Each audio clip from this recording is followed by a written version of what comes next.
ऐसा तो कभी सोचा ना था। भाग दो।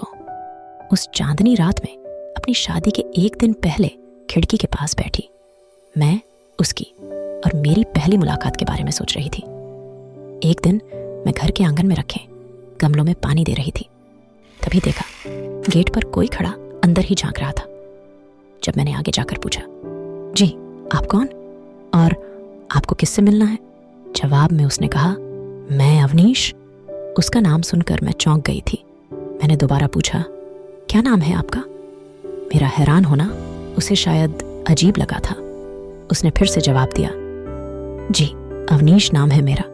क्या आपके यहाँ कोई कमरा किराए से देना है? मैंने उससे कहा, नहीं यहाँ कोई कमरा नहीं है, लेकिन आप सामने वाले मिश्रा अंकल के यहाँ पूछ सकते हैं, शायद उनके यहाँ एक कमरा खाली है। तभी माँ ने अंदर से आवाज लगाई, अवनी कौन है बाहर? मैंने उसकी ओर देखते हुए कहा, कोई नहीं माँ, कोई किराए का कमरा पूछने आया है। मेरा नाम सुनकर शायद उसे मेरी हैरानी की वजह पता चल गई थी। उसने कहा, तो इसीलिए मेरा नाम सुनकर आप चौंक गई थी? मैंने उसकी बात का कोई जवाब नहीं दिया तो वह चुपचाप मुस्कुराता हुआ मिश्रा अंकल के घर की ओर बढ़ गया था। पहली ही मुलाकात में जैसे हमारे नाम के साथ साथ हमारे दिल भी मिल गए थे। उसकी वह मुस्कुराहट मुझे आज भी याद है।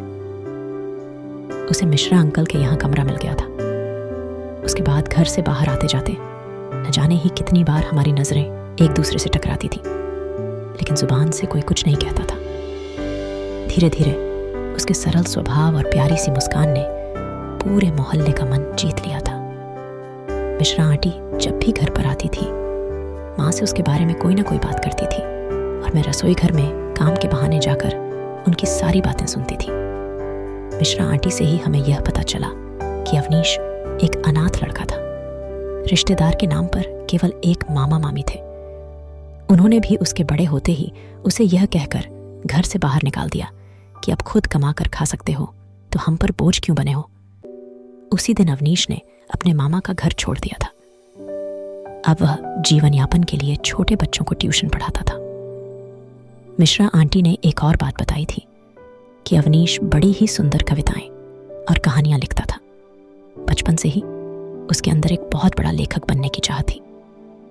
मैं धीरे धीरे अवनीश के हर एक गुण पर मर मिटने लगी थी, ये जानते हुए भी कि इस पागलपन का कोई भविष्य ही नहीं था। मैं उसकी ओर आकर्षित हुए जा रही थी।